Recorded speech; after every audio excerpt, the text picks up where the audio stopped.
Hi, and welcome to Culture Lit, a podcast and community that explores Black women and romantic love through the lens of romance novels. I'm your host, Octavia Marie. Each episode of Culture Lit trains a spotlight on a new Black romance novel and then deep dives into the many themes facing Black women and love after 40. Be ready to laugh, sigh, and talk about Black women falling in love, yes, sex too, and the Black authors writing their stories. Hey guys, this is Octavia, and this is the podcast Culture Lit. And today, it's a little bit of a rant for me, but it goes along with what I've been talking about lately. We're unpacking a movement that's rewriting the narrative for Black women globally, and something that's been on my mind for a while now, the concept of soft life and what it means specifically for Black women. If you've been anywhere on social media lately, you've likely seen this term floating around. From TikTok to Instagram to Twitter, Black women are leading conversations about choosing ease, softness, and intentional living. But what does it actually mean? What does it look like in practice? And how does it show up in the books we read, especially in romance novels where Black women are the lead characters? Today, we're talking about all of that. We're talking about the evolution from struggle love narratives to luxury, care, and intentional romance. We're looking at how social media is shaping what love and ease should look like for Black women. And we're examining why there's such a visceral reaction when Black women visibly choose comfort and ease. The Duchess Meghan of Sussex discourse being a perfect example. This isn't just about bath salts and scented candles. It's about dismantling centuries of expectation, redefining worth, and claiming joy as a birthright. I'm also excited to discuss some of the thoughts about Kennedy Ryan's upcoming novel, Can't Get Enough, which features Hendrix, who I've been waiting on, a character who embodies the soft life ethos in so many ways.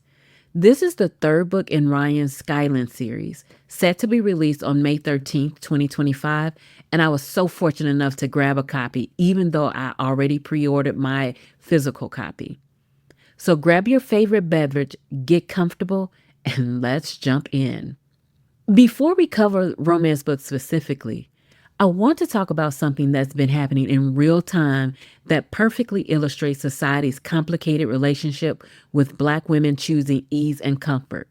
The response to Duchess Meghan Sussex's new Netflix show With Love, Meghan. If you haven't heard about it, the show premiered just recently on Netflix. In each episode, the Duchess of Sussex shares her favorite recipes and her hosting tips with friends in this gorgeous California country house setting. Pretty standard lifestyle content. The kind of thing we've seen from Martha Stewart and Ina Garten and Nigella Lawson for decades. The show has been a hit, holding steadily in Netflix top 10 with viewers searching frantically for every pot, knife, and apron featured. Netflix has already renewed it for a second season, but the response from some quarters has been telling. Comments calling her fake, narcissistic, not an original idea in her overinflated mind. British tabloids like The Sun posting TikToks calling the show cringe. The vitriol is palpable, and it makes you wonder, what exactly is so threatening about a Black woman frosting honey lemon cake? About a Black woman living a life of comfort and ease? About a Black woman having staff, enjoying beautiful surroundings, and sharing that aesthetic with viewers? To me, the disdain is rooted in our society's inability to watch Black women live a life of ease. We're not supposed to cut fresh flowers or make rainbow fruit trays for our children. We're not allowed the luxury of time or autonomy. We can't enjoy tender kisses on our foreheads from our spouses. Meghan represents something that makes people deeply uncomfortable. A Black woman who has chosen a path of comfort, beauty, and ease. As TikToker Auntie Buffy said in defense of the show, this is what the girls want to see. It's called aspirational television. People are mad because they can't accept a black woman having nice things and enjoying them publicly. This isn't just about a Netflix show. It reveals a much deeper cultural discomfort with black women prioritizing themselves, their comfort, and their joy. It's exactly why the concept of soft life has resonated so powerfully with so many black women, because it represents a necessary reclaiming.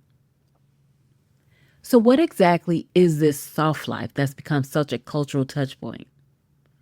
Let's begin with a definition. The soft life is a lifestyle trend that emerged from African digital communities, particularly Nigeria around 2021. It's a rejection of the grind culture, a prioritization of peace, and a radical embrace of ease. For black women, it's a rebellion. To understand why this is revolutionary, we must rewind. Enslaved black women were forced to labor through pregnancy, nurture white children before their own, and endure violence without protest. Post-emancipation, the mammy archetype, the selfless, strong, sexless character, became a tool to justify exploitation. And then fast forward to today, black women are still expected to be the backbone of families, workplaces, and movements, often at the cost of our health. The soft life is about intentionally pursuing an easy and peaceful existence. It's a lifestyle of comfort and relaxation with minimal challenges and stress. The ultimate goal is to thrive and enjoy life without having to endure unnecessary hardships, pain, or burdens. But here's what the soft life is not. It's not about flamboyant expressions of materialism or wealth typically associated with a life of leisure. It's about what day-to-day ease could look like. A life of simplicity benefiting peace, tenderness, vulnerability, slow living, intentionality, and purpose. Black women all over the world have been embracing this concept. Olympic track star Raven Rogers has spoken about how pursuing a soft life made her a better athlete in person. SZA advocates for soft living through her music and social media. Simone Biles Owen showed the world what prioritizing yourself looks like when she stepped back from the Tokyo Olympics in 2021, putting her mental health first. That was a powerful moment of choosing softness over expectation. And then there's Duchess Meghan of Sussex, whose Netflix show with Love Meghan, a cozy, aesthetic celebration of hosting and homemaking, ignited vitriol. Critics called her pretentious and out of touch.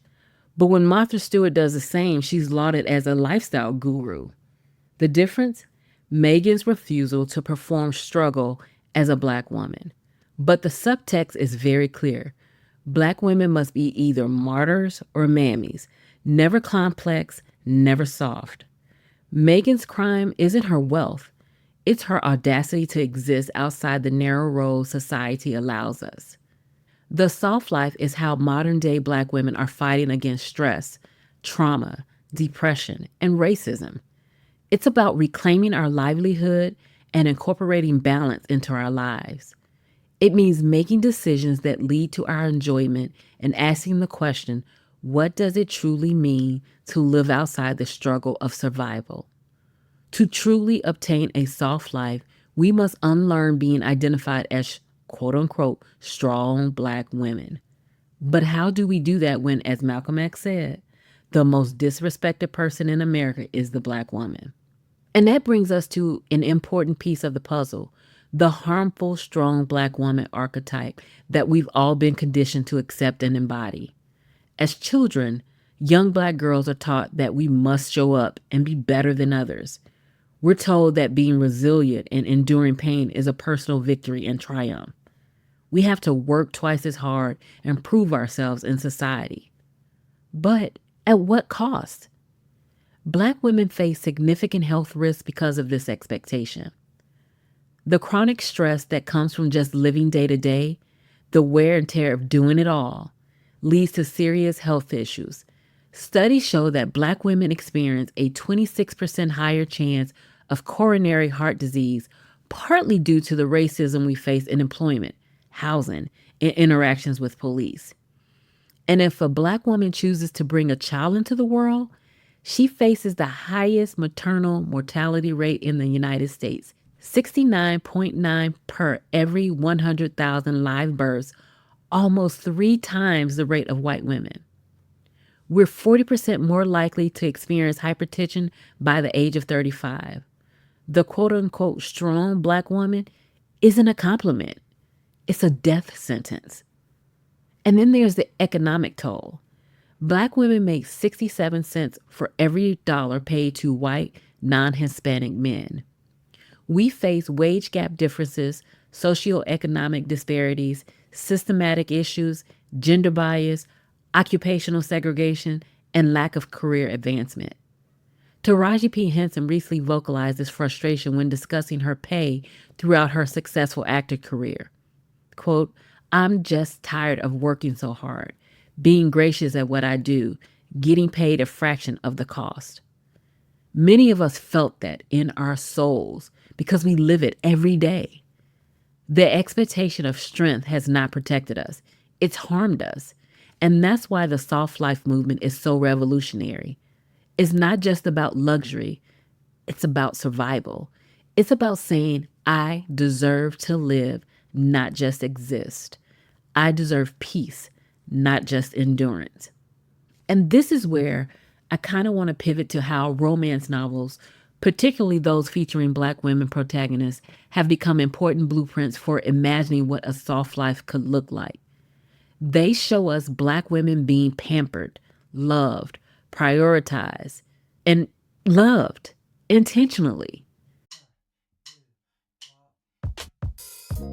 Hey, romance book lovers. It's your host, Octavia Marie, and I've got something exciting to share with you. You already know how much I adore Black romance books. Now I've taken it to the next level. Introducing Culture Lit Podcast digital bookstore on bookshop.org. Visit bookshop.org/shop/Culture Lit Podcast. That's bookshop.org/shop/Culture Lit Podcast. This is the spot where you can find every swoon-worthy romance novel I've ever raved about on the podcast and so much more. Not only can you snag your next favorite read, but every purchase supports independent bookstores and celebrates the voices of Black authors in romance. It's a win-win for readers like us who love keeping the Black romance literary community thriving. Thank you for being a part of the Culture Lit Podcast community, and happy reading. I can't wait to hear what books you fall in love with next.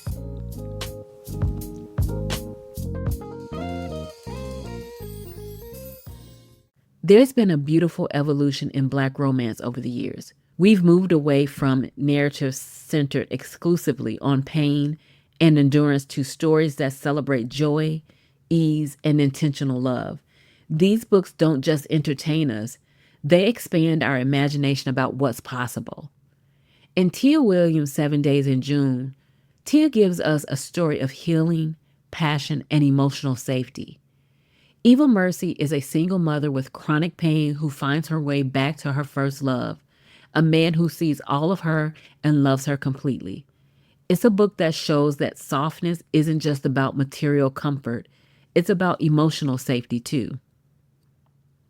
And then in Kennedy Ryan's Before I Let Go, the first book in the Skyland series, she explores soft love, second chances, and emotional depth.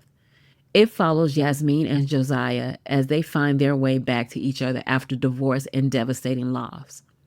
This book shows us that softness can also include the bravery to be vulnerable again after heartbreak. Farrah Rashan's The Boyfriend Project shows us Black women choosing themselves first, forming a sisterhood based on mutual support after they discover they've been catfished by the same man. It's about creating the conditions for softness in your life by establishing boundaries and surrounding yourself with people who affirm your worth. Honorée Fanon Jeffers, The Love Songs of W.E. Du Bois, takes us on a journey of softness, legacy, and self-discovery that spans generations. It reminds us that choosing a life can be an act of reclamation after generations of hardship. It reminds us that choosing a soft life can be an act of reclamation after generations of hardship. And in Tia Williams' A Love Song for Ricki Wilde, it gives us opulence, intentional love, and finding joy. The main character discovers a different way of being through a romance with a man who introduces her to a world of sensuality and beauty she never knew existed.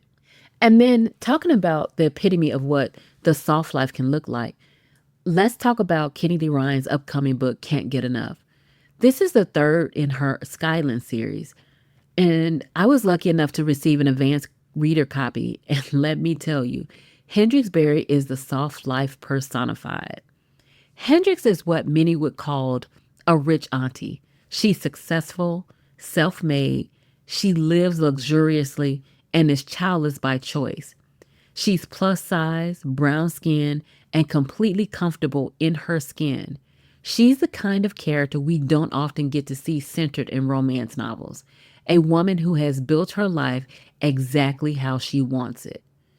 And what makes her story particularly powerful is that Kennedy Ryan doesn't shy away from the complexities. Hendrix may have wealth and success, but she's also dealing with her mother's advancing Alzheimer's and the responsibilities of caregiving. This juxtaposition shows us something important, that the soft life isn't about the absence of challenges. It's about creating a space for joy and ease, even while navigating life's inevitable difficulties. Maverick Bell, yeah, he's one of my new favorite book boyfriends, but he's particularly noteworthy in how he approaches loving Hendrix.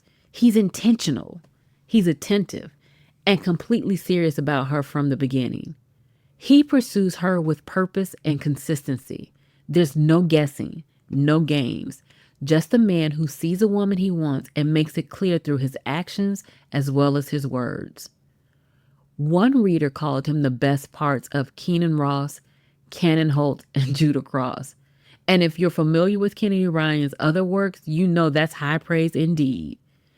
Maverick represents the kind of partner who facilitates a woman's soft life, not through financial support, because Hendrix is doing fine in that department, but through emotional presence and unwavering support. Their relationship gives us a beautiful example of what grown-up love can look like. Passionate but stable, exciting but reliable. They face challenges together, particularly around Hendrix's mother's health and her own fear of vulnerability. But there's never any doubt about their commitment to each other's well-being and happiness. This is what so many of us are craving, not just in fiction, but in our real lives.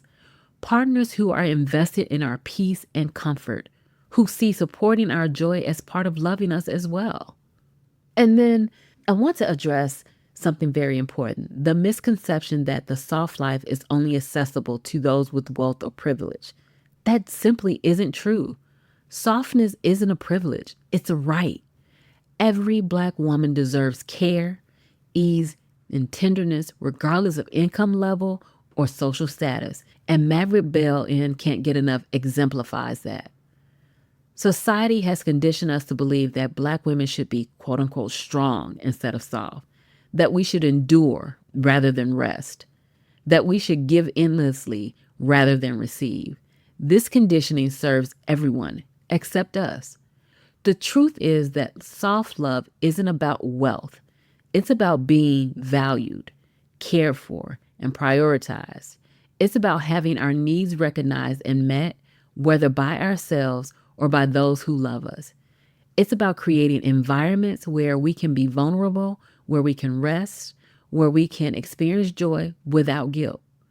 And romance novels challenge harmful narratives about what Black women should accept and love.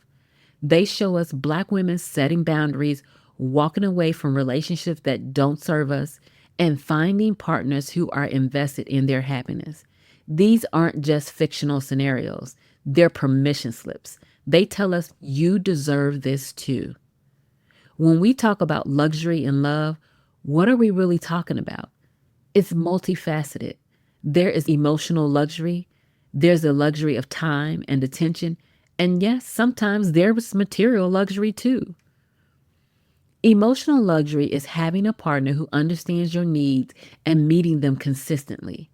It's being with someone who makes space for your feelings, who supports your dreams, who shows up for you in ways that matter. It's having someone who checks in, who remembers the little things, who celebrates your birthday, who makes you feel safe enough to be your full self. Then there's the luxury of time and attention. In our busy world, someone choosing to give you their undivided focus is increasingly rare. Having a partner who prioritizes quality time with you, not just in 30-minute segments, who isn't constantly distracted by their phone or other obligations when you're together, who makes plans and keeps them. There's a form of luxury that has nothing to do with money. And yes, there can be material aspects to luxury in love as well. Travel, leisure, self care experiences shared together, but these aren't prerequisites for a self love life. They're enhancements, not foundations. What we're seeing now is the rise of Black women dating with high standards and walking away from quote unquote struggled love. The idea that relationships have to be difficult to be valid or valuable. We're recognizing that love shouldn't deplete us, it should replenish us. Romance novels teach us about boundaries, self worth, and not settling. They show us women who know their value and the men who recognize it too. They give us examples of relationships where both people are invested in each other's happiness and well being, where love and care flow in both directions. This is the standard we deserve, not as an aspiration, but as a baseline. So, how do we move toward embodying the soft life philosophy in our own lives?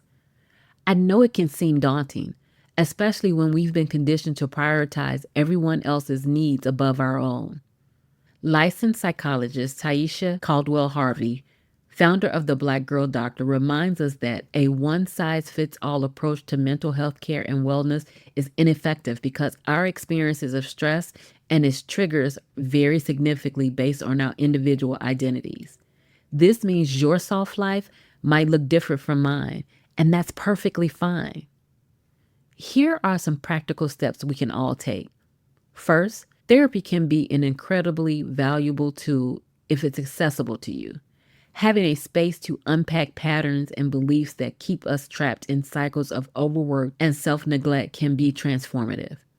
Prioritize your mental and emotional health by getting enough sleep, eating well, and moving your body in ways that feel good. Remember that self-care isn't selfish, it's necessary. Create small pockets of softness in your day. Maybe it's a 10-minute meditation, journaling, or simply sitting quietly with a cup of tea. Time being finite, we'll never get these moments back. Set a word for the year, create goals, and check in monthly to see how you're progressing. Having intention behind your actions helps align your daily choices with your deeper values. Connect with community, and particularly other Black women who understand your experiences and support your journey toward ease and comfort. Travel when you can, even if it's just to a nearby town you've never explored. Experiencing new places can shift perspective in powerful ways. Treat yourself to small luxuries, a bubble bath, flowers for your home, a massage when possible. These aren't frivolous. They're reminders that you deserve beauty and comfort in your life. A soft life for Black women provides creativity, slowness, and freedom. It allows you to reclaim time and pour into our mental health with intention behind everything we do. It's not about having it all. It's about defining what all means to you and pursuing it unapologetically.